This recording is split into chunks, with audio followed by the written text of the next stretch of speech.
सभी को राम राम और नमस्कार।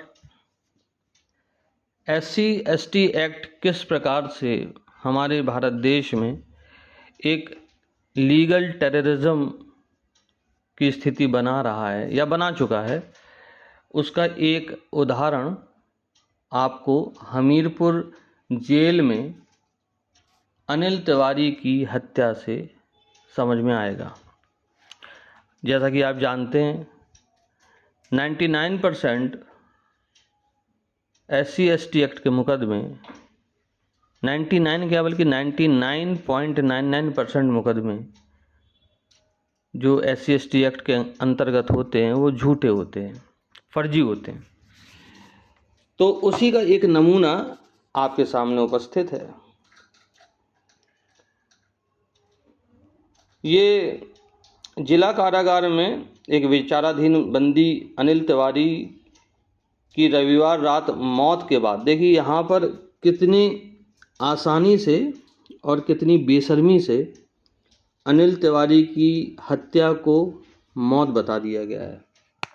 मौत के बाद सोमवार को परिजनों ग्रामीणों ने जेल के सामने सड़क पर जाम लगा दिया। अच्छा, एक चीज़ और आपने गौर की होगी कि इस खबर को किसी भी प्राइम न्यूज़ चैनल ने बिल्कुल नहीं उठाया, किसी ने ध्यान ही नहीं दिया। एक व्यक्ति की कस्टडी में हत्या कर दी जाती है और इस पर कोई न्यूज़ चैनल, किसी को मतलब ही नहीं है। लेकिन अगर इसी की जगह कोई दलित, तथाकथित दलित होता तो क्या हंगामा बरप रहा होता इस देश में, इसकी आप कल्पना भी नहीं कर सकते। लेकिन चूंकि किंतु ये ब्राह्मण जाति में इसने जन्म लिया है, इसलिए इसकी जो हत्या है उसको बड़े प्यार से मौत बता दिया जाता है।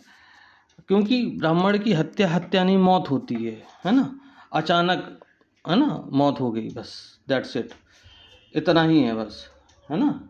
तो अब ये वांछित थे एक मुकदमे में, SC/ST एक्ट फर्जी मुकदमे में, और इनसे पैसे की डिमांड की गई जेल में।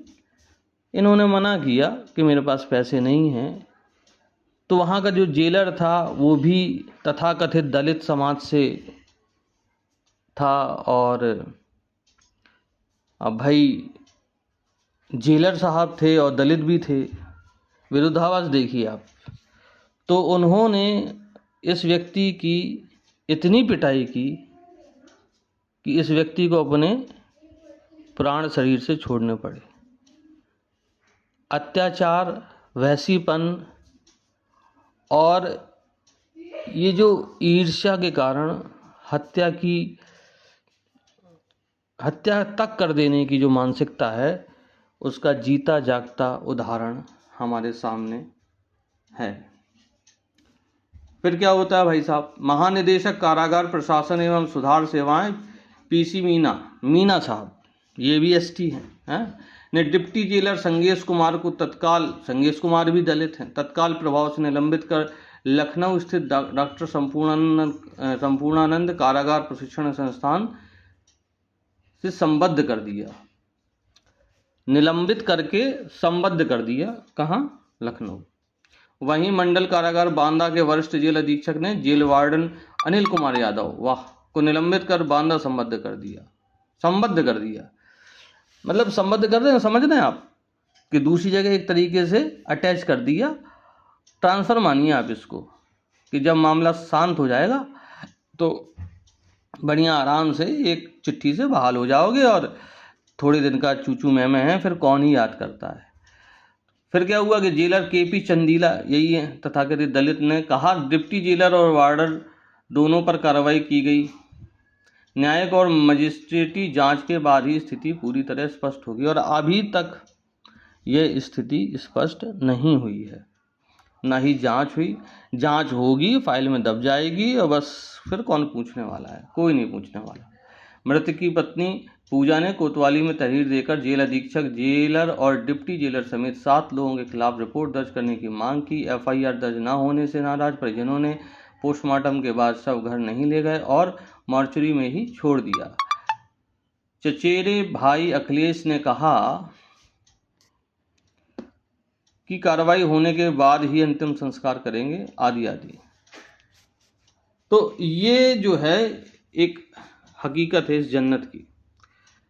उनकी पत्नी पूजा द्विवेदी ने कहा कि जेल प्रशासन पर गंभीर आरोप लगाए। उन्होंने कहा कि पति बिल्कुल स्वस्थ थे, गुरुवार को हाजिर हुए थे और शुक्रवार को वे उनसे मिलने जेल गई थीं, तब वे अच्छे खासे थे।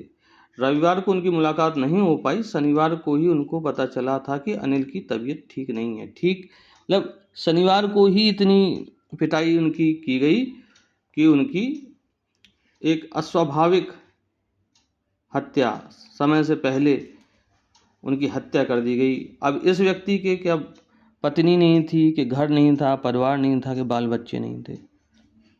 मतलब इसका परिवार परिवार नहीं, इसकी पत्नी पत्नी नहीं, पशु से भी बदतर स्थिति। जिन्होंने 1000 साल अत्याचार किया देश और समाज के ऊपर मुसलमानों ने, उनको तो इस तंत्र ने ओबीसी में आरक्षण दे दिया।